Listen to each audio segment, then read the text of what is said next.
Olha, se você tem uma Bíblia, abra a Bíblia no livro de Juízes. Livro dos Juízes, capítulo 6, do versículo 11. Não tem uma palavra para vocês aqui desta noite. Juízes 6, 11.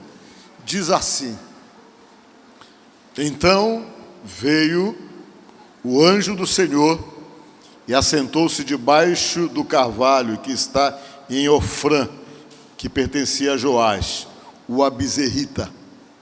O Abizerita E Gideão, seu filho, estava malhando trigo no lagar, para pôr a salvo dos medianitas. Então o anjo do Senhor lhe apareceu e lhe disse: O Senhor é contigo, homem valente. Respondeu-lhe Gideão: Ai, Senhor meu, se o Senhor é conosco, por que nos sobreveio tudo isto? E que é feito de todas as suas maravilhas que nossos pais nos contaram, dizendo: Não nos fez o Senhor subir do Egito, porém agora o Senhor nos desamparou e nos entregou nas mãos dos medianitas. Então se virou o Senhor para ele e disse: Vai nessa tua força e livre Israel da mão dos medianitas. Porventura não te enviei eu? E ele lhe disse: Ai, Senhor meu, com que livrarei Israel? Eis que a minha família é a mais pobre em Manassés, e eu o menor na casa de meu pai. Tornou-se o Senhor: Já que eu estou contigo, ferirás os medianitas como se fosse um só homem. Amém? Graças a Deus. Podemos assentar. Quero contar uma história para vocês hoje interessante, irmãos. Eu quero conversar um pouquinho com vocês e quero contar essa história, que eu digo que é uma história de uma autodescoberta, né? É aquela descoberta que você faz de você mesmo, daquilo que você imagina que você não é capaz e de repente você se torna capaz. Essa história é uma história que nos reporta há alguns anos atrás, mas que prova uma coisa somente: que quando Deus chama uma pessoa para alguma missão, Ele capacita essa pessoa. E eu digo isso para você que está aqui, que talvez não saiba. Você deve ter alguma missão, uma missão que Deus já deu para você e que você não percebeu.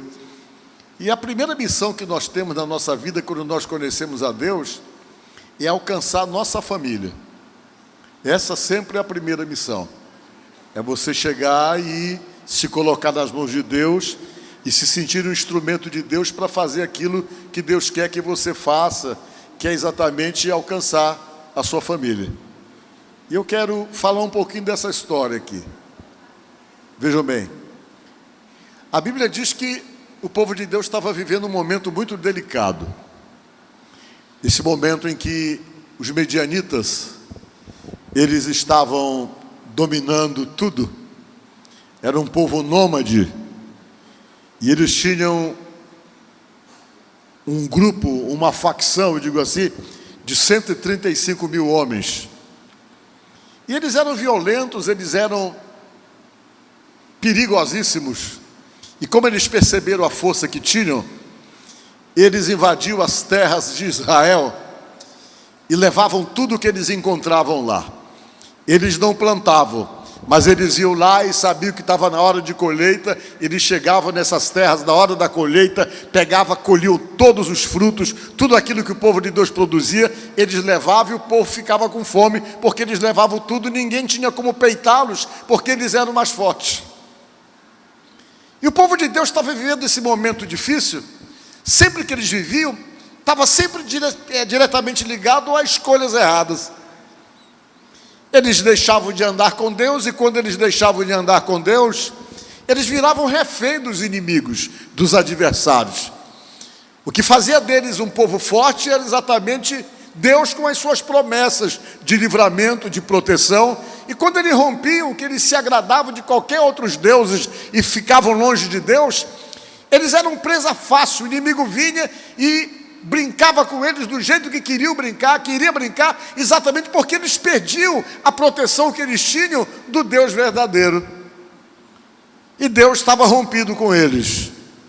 Eles haviam bandeado para o lado de outros deuses, e Deus achou péssimo aquilo. Eles haviam bandeado para o lado de Baal, que era o Deus que de vez em quando ele estava envolvido. Era com Baal. O Baal era o mesmo Moloque que exigia sacrifício de crianças. E ele estava envolvido com esse Deus. Eu acho que tem até uma foto do boi aí.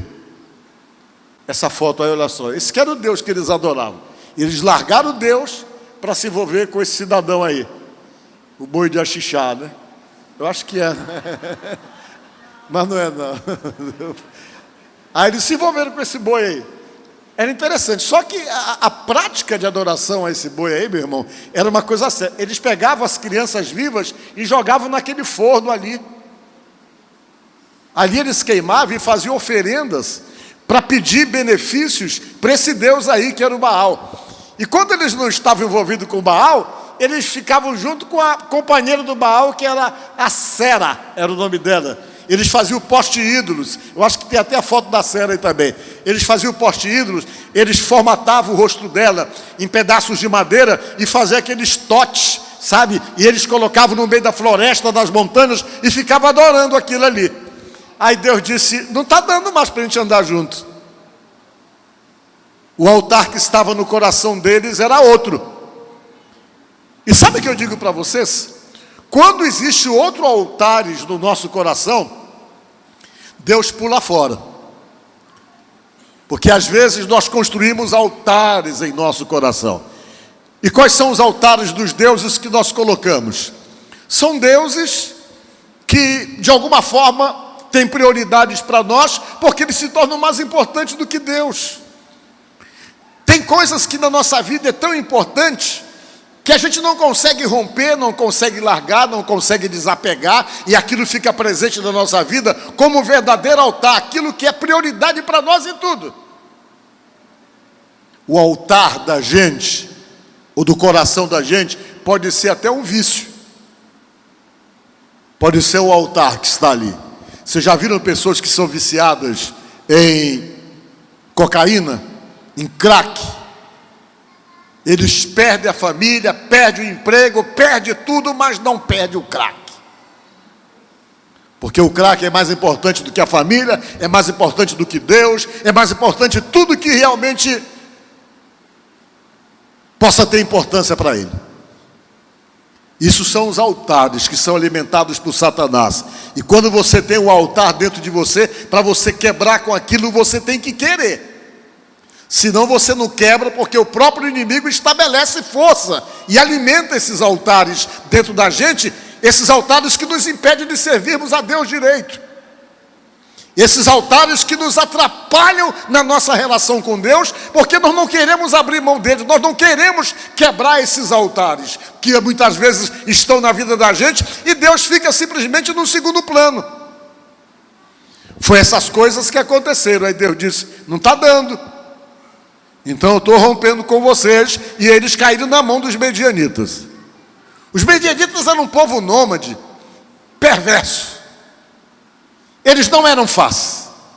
E o povo de Deus não tinha resistência para eles. E diz a Bíblia que Deus resolveu reverter aquela situação. Ele sempre é misericordioso. Ele disse, eu vou lá e vou tentar mudar o coração deles. Vou reverter essa situação. Vou fazer ele derrubar esses altares. Esses altares que eles estão agora tendo como o meio de adoração e a prioridade deles, eu vou fazer de tudo para que eles possam quebrar e derrubar esses altares. E o que Deus fez? Deus mandou um anjo para falar com um rapaz de 30 anos que se chamava Gideão. Essa palavra Gideão significa lenhador. Aí o anjo apareceu lá para ele, ele estava lá lagando o trigo, ou seja, batendo o trigo no lagar. O que era isso? Eu vou explicar para vocês. O lagar era algo que nem uma piscina feita de pedra que eles faziam, que eles colocavam a uva para poder fazer o vinho, eles entravam ali e ficavam pisando naquela uva. Isso era o lagar. E o lagar servia para amassar uva, mas ele estava batendo trigo no lagar. Por quê? Porque era um lugar escondido, e para os medianitas não verem que ele estava batendo e tirando o trigo da plantação dele, e consequentemente levaram o pão dele, que o trigo era para fazer pão, ele estava fazendo isso escondido no lagar, que era no lugar mais reservado, mais escondido muitas vezes dentro de casa, onde eles pisavam para poder tirar o vinho, e ele estava lá dentro batendo exatamente o quê? O trigo para poder tirar o pozinho e depois fazer o pão de todo mundo, que era o pão de cada dia deles. E o anjo apareceu lá e disse: vai nessa tua força, varão valente. Deu assim uma jogada para ele, para jogar ele para cima, né? Disse uma palavra, chamou ele de varão valente, para poder ver se levantava a autoestima dele. O Senhor é contigo, varão valente. Ele: comigo? É nada, é coisa nenhuma. Cadê a história que todo mundo fala do Deus da gente, que fez isso, que fez aquilo, e a gente está lascado aqui na mão desses medianitos que vêm aqui e roubam tudo que a gente tem? Cadê a história que os nossos pais contavam daquilo que Deus fazia pela gente? Porque nós estamos aqui na pior. Aí Deus disse: pois é.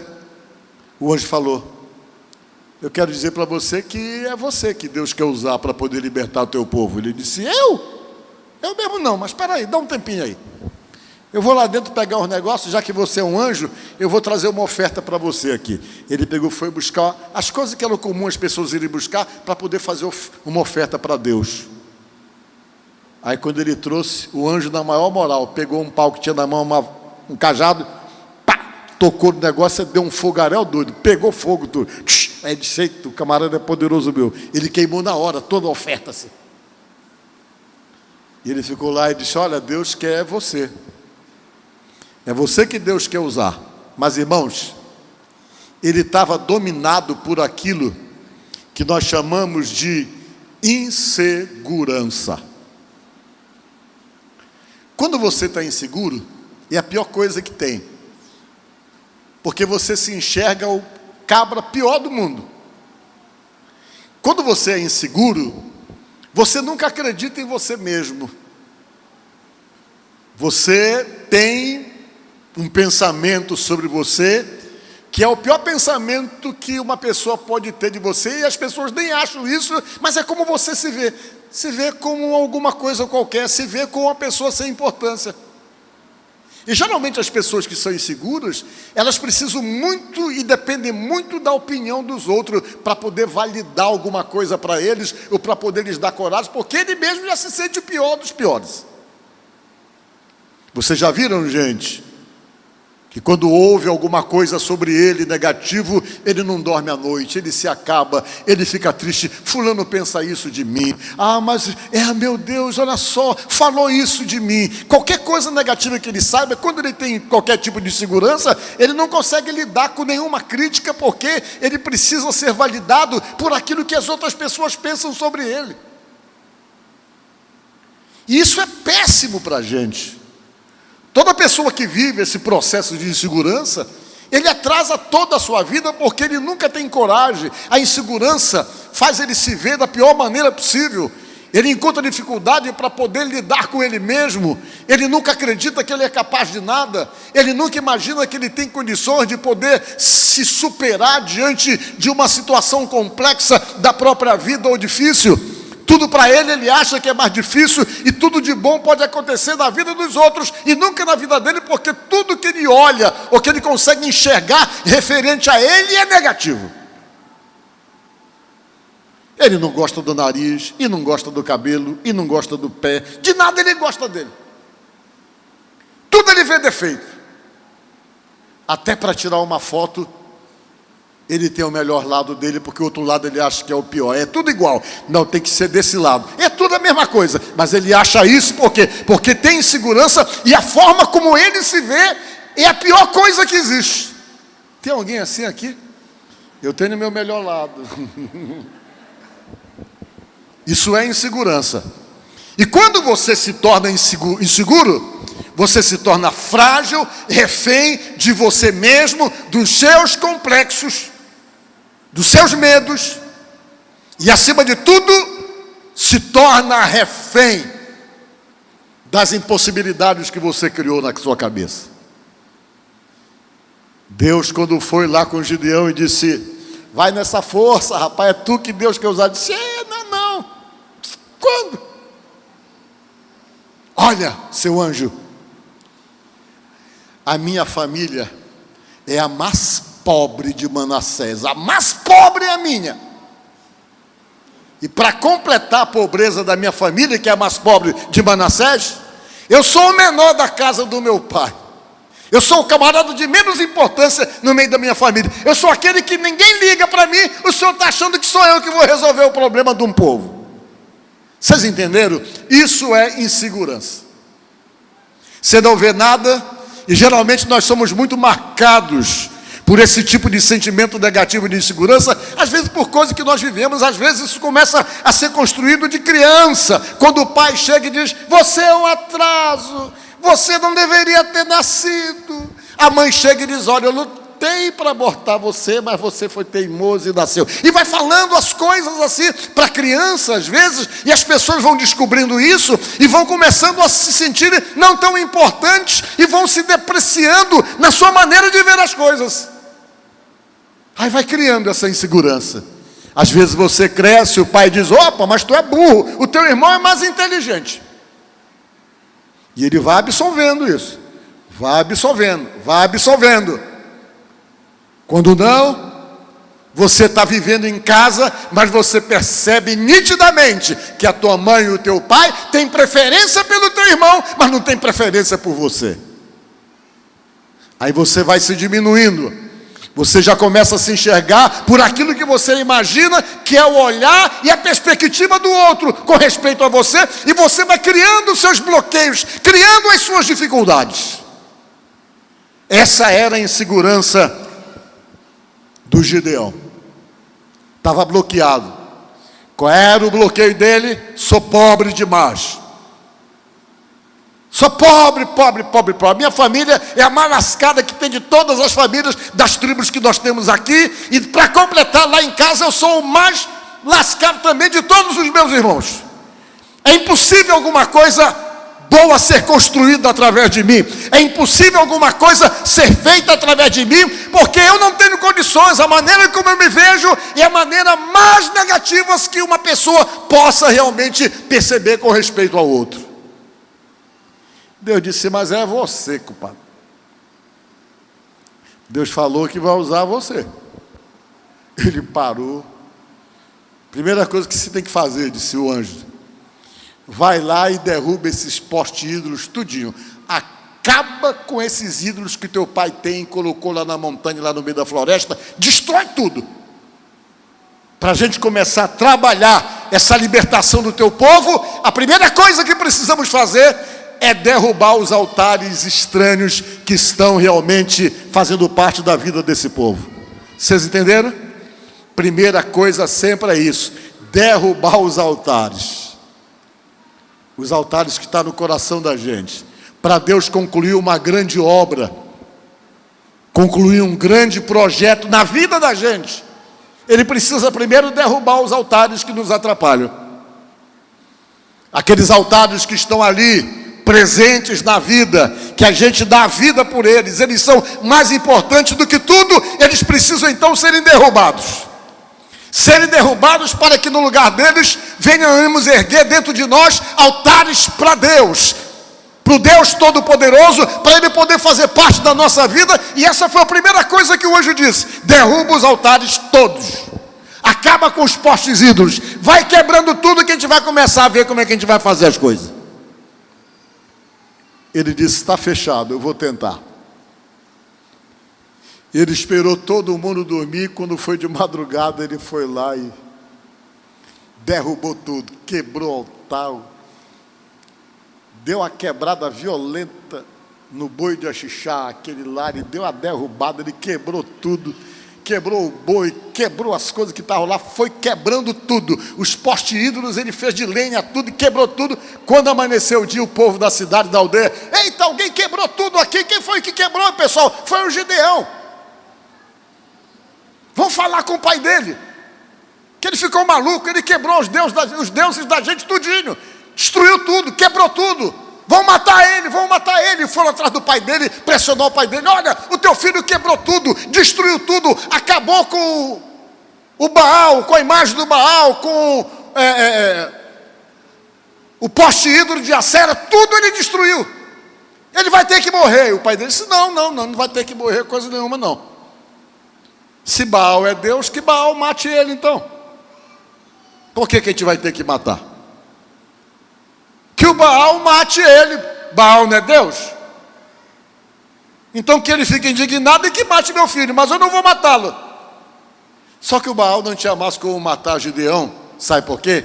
Porque agora ele estava no negócio e envolvido com o Deus Todo-Poderoso. Diga glória a Deus. E quando você está envolvido com Deus Todo-Poderoso, você não perde nem empata, você ganha todas, porque a Bíblia diz que Ele é o Senhor das batalhas, que Ele não perde uma batalha, por isso Ele é chamado de El Shaddai, de Deus Todo-Poderoso. Aí diz: pois é. Aí o anjo de Deus falou: agora vai e convoca o pessoal. Vai em todas as tribos e diz assim: vamos nos indignar, vamos formar um exército para a gente pegar os medianitas quando vierem aqui pegar a gente, para roubar as coisas da gente. Nós vamos resistir e vamos combater eles. Aí o pessoal se empolgou no primeiro momento: vamos, Gideão, vamos. Deus já tinha mostrado o sinal para ele, já tinha feito de tudo para poder convencer ele, inclusive o sinal de molhar o novelo. Ele estava tão inseguro que ele: não, se Deus é comigo, então eu vou colocar aqui o novelo do lado de fora, no tempo, à noite, e eu quero que quando amanhecer o dia, só o novelo esteja molhado de orvalho e tudo esteja seco do lado. Aí é um sinal para mim. Deus foi lá e molhou só o novelo lá. Ele: mas não está bom, vamos fazer diferente agora. Agora vai ficar tudo molhado do lado e só seco o novelo. Aí Deus: vai lá. Tá. Aí Deus deu 2 sinais para ele. A camada era difícil, era inseguro. Aí ele pegou, foi e convocou das tribos todas: gente, vamos resistir, vamos resistir. O pessoal pegou pilha com ele. Vamos! Aí ele reuniu 32 mil homens dispostos a formar um exército, para que quando os medianitas viessem para roubar eles estavam com 32 mil para poder peitar os medianitas e dizer: aqui vocês não levam nada.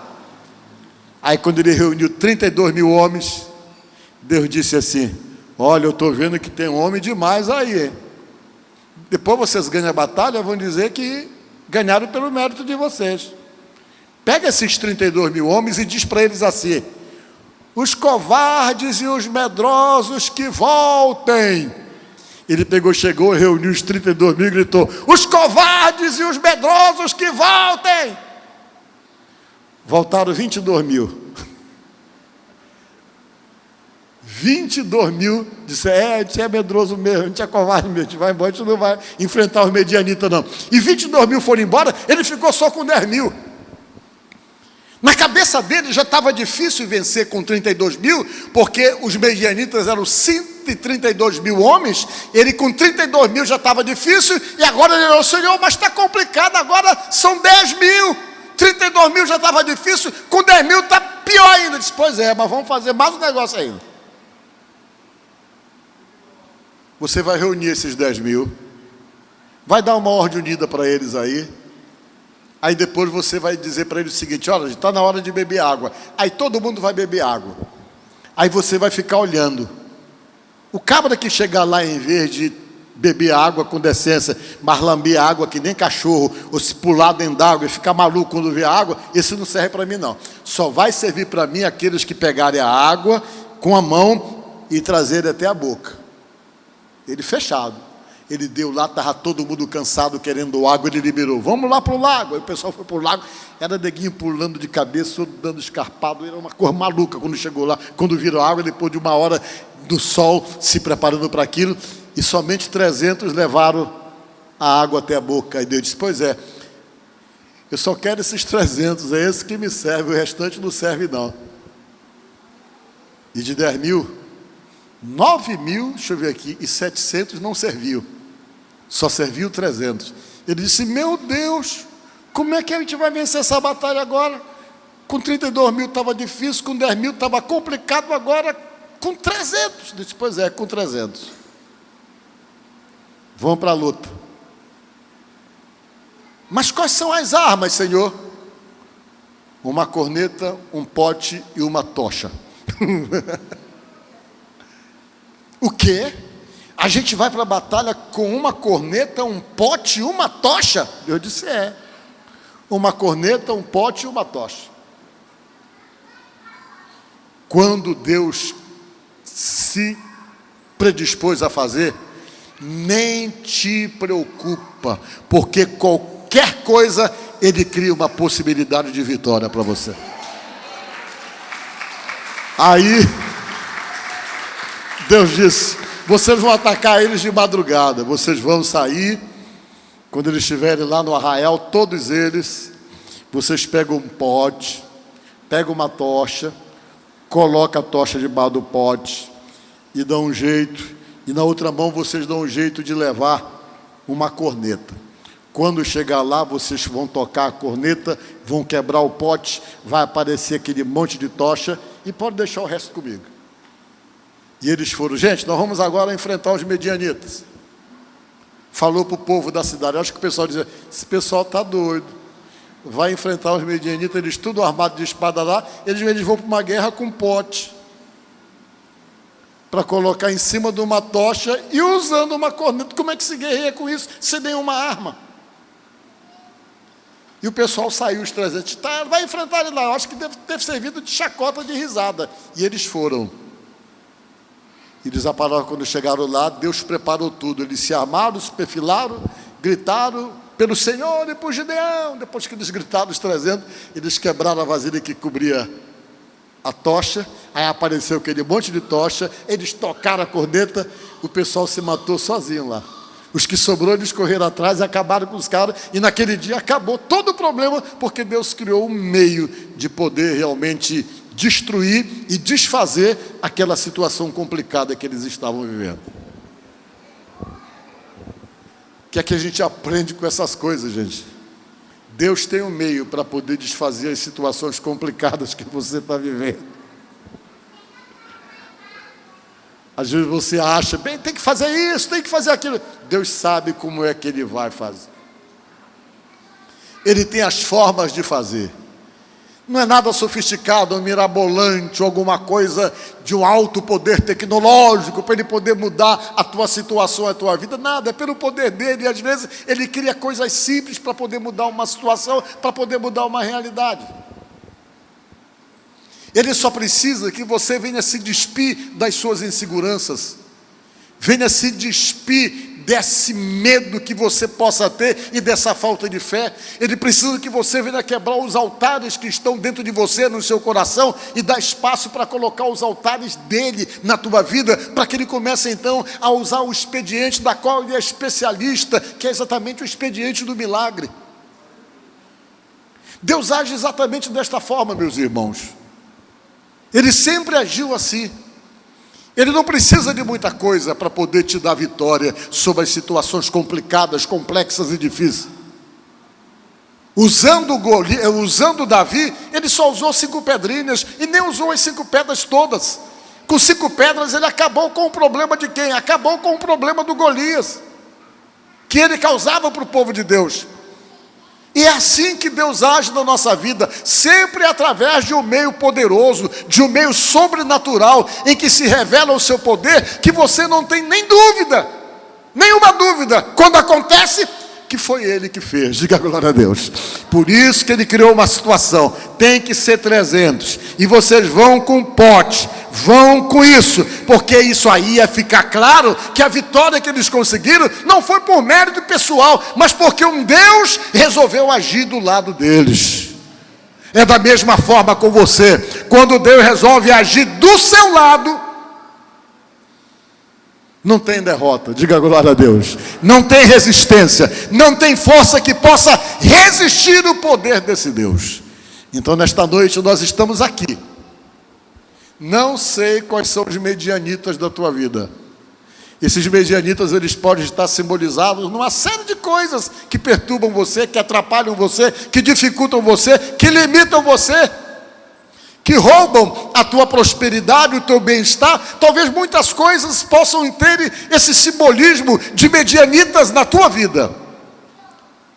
Mas o Deus que você serve, Ele tem as armas dele para poder preparar você e para dizer para você: vai nessa tua força, porque o Senhor é contigo. Diga glória a Deus. Foi isso que Deus falou para Gideão: vai nesta força, homem valente. E ele não se sentia valente coisa nenhuma, nem se sentia capaz.